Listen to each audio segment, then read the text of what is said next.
Hey guys, Adrian here from Digital Dojos. Today I want to talk about a topic regarding an article I'm going to be writing up on Digital Dojos, and that is regarding the Apple TV, not the set-top box essentially, but the iTV, if it's going to be called that, and whether or not this product could truly impact the tech industry, in my opinions, on why Apple, if done right, and if they pursue this product, could truly be the next market for them to really capitalize on. And I wanted to break it down simply because there's a lot of rumor mills, there's a lot of tech news and coverage on this recently, and I've always tried to make content that caters not to just the tech experts and the people who are tech savvy, but those who aren't as well, and kind of update them on the latest in technology. And this was recently all spurred by Tim Cook, the Apple CEO, who recently had an interview with Brian Williams, and where he talked about a lot of things regarding Apple, but one of the main things was poked at was that of the television market and what Apple's doing in television. And Cook was quoted saying, that it's an area of intense interest. And it's contrasting to that because Steve Jobs in the past used to say how, TV was just a hobby and, they weren't really going to pursue this, and they ended up making the Apple TV, which is a product that exists now but is a set-top box. A set-top box is essentially a device like the Hulu or like the Roku, etc., is a device that we plug into our TVs to allow us to have streaming content from services like Netflix, Hulu, etc. So TVs that may or may not have that support, not smart TVs that aren't smart TVs would allow us to stream content via those services using these boxes. And I want to answer that whole Apple TV scenario, or iTV, whatever it will be called, in a very simple process of who, what, when, where, and why. Just breaking it down there very simply in those 5 categories.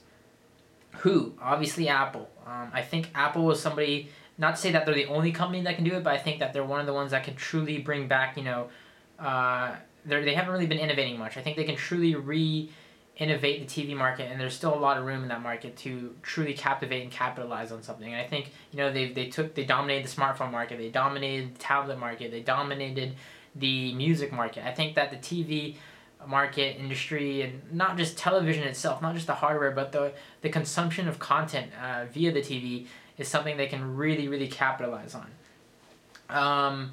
So that's the who. I mean, like I said, not to say Apple can't do it. There's room for other companies to do it, but I just think the way that Apple is so great at integrating both software and hardware, this is something that they've had experience with, and they understand more than anybody, I think, that ecosystem, the unification of products, both in software and hardware, is very important to a product's success.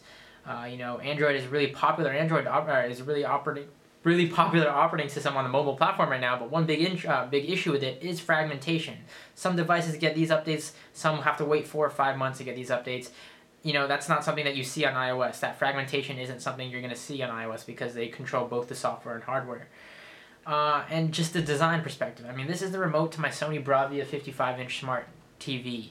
This is the remote that Apple offers for their products. Not necessarily TV, but you could use this with an Apple TV, you can use this with your Macs, etc. It works. And you can just see the design, the button comparison, and how Apple views, what you need essentially to run your device, what you need to navigate your device compared to something like this. So what is it? What is the iTV? And the way I experience this, and I'm going to throw some pictures and mock-ups that have been posted on the internet, but the way I view this is that you turn on your iTV, and you're presented with the UI, the Apple UI, right away, right from the get-go. It's not like a set-top box where you're turning on your TV, you have your TV's interface, whether it's a Sony Bravia, etc. You have to switch inputs to your set-top box of choice, and then you get that user interface, and you navigate through that with a different remote or whatever it may be.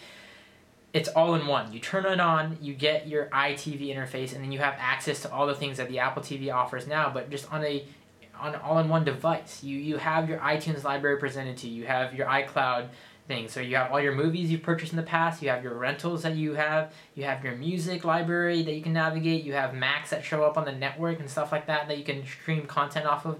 That easy. That's, essentially what it is. Now, when, who, what, when, and when, I mean, this is interesting to me because technology has so many shifts in its ages, and TV is very much a device that we see this shift with, and TV goes in comparison, or goes side by side with content consumption. When do we watch TV? And we watch TV whether it's like a family scenario or by ourselves.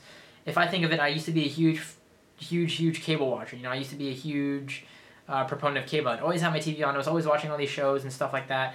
But nowadays, fast forward, years over, when I'm working from home, I'm always home. When I'm not at school and I'm working and stuff like that, I'm always listening to podcasts. I'm always listening to YouTube videos and stuff like that because I can consume that content when I please.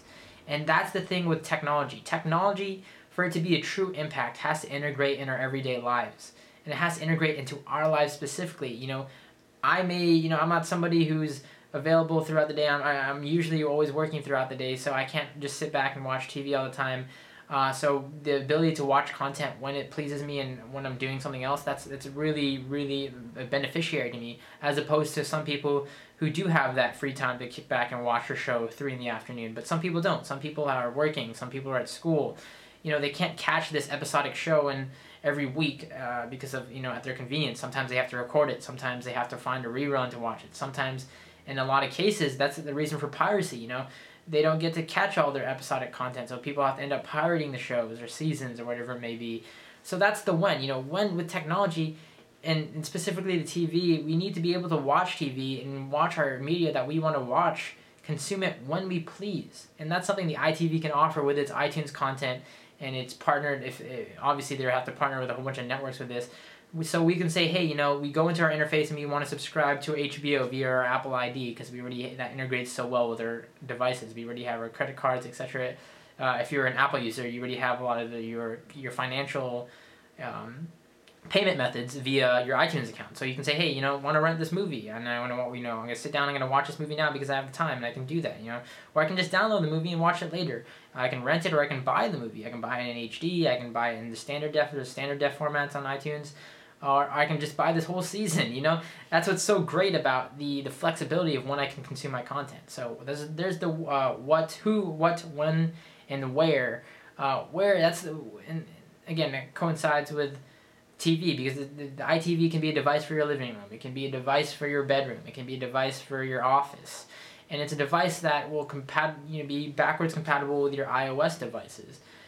You can watch on your iTV and you can pick it up on your iPhone. You can pick it up on your iPad. You can pick it up while you're on the go. With LTE nowadays and all this, we can stream content. The same, like I'm listening to music on my iPhone and I get home and I can stream it via my iTV to my home theater surround system. That's the where, in my opinion. Wherever I go, the content goes. Wherever I want to watch it, I'm able to watch it. That will be, that's the true experience, I think, that needs to be captivated now. And Apple does some of this with AirPlay nowadays. You can pick up and leave off, and there's a lot of other services and companies who do this, but it's not truly, down yet. So there's the who, what, when, where, and why. Lastly, the why. And like I said, it's just that all-in-one experience. It's that ability to consume content when the user pleases. And like I said, everybody's different. Everybody has different schedules. Everybody adapts to different scenarios. So the content should do the same. The content should be available when I want to watch it, however I want to watch it. And I should be, able to go into my TV and say, whether it's family night, like I said, whether we're with the family on a Friday night and we want to buy the new movie, then I can go ahead and buy the new movie and we can watch it in high def in the living room on our, big screen Apple TV. That is the true experience, being able to purchase that movie. And more we see this. Netflix is trying to get deals for first-round movies. When movies are released in theater, they also get it on Netflix the same day. That's what that's what we're aiming for in the future. And imagine that. Imagine iTV where we get new releases right away on iTunes. First-time deals. Avengers plays in the theaters, but the same day I can rent it or buy it or rent it on my iTunes account and watch it right there from the comfort of my couch with the family, with friends, whatever. That's what's so great about a device like this and the possibilities it has for the future. And obviously a lot of content deals, a lot of partnerships are going to have to be formed. But if anybody's capable of that, I definitely think it is Apple. And I think that this TV product can be something that can really capture the market and an interface that only Apple can truly offer, where there's no extra set-top boxes hooked up. It's simply you go on and you get the content and you watch the content when you want, how you want, whenever you want. That is the true experience, in my opinion, when it comes to content consumption with the TV. And again, this goes for the living room, this goes for personal use in the bedroom, in the office, whatever it may be. Content should adjust to the user. Anyway, that's my 2 cents on it. I think that there's many other companies, like I said, who can do this. Google has took a shot at this with their Google TV, etc.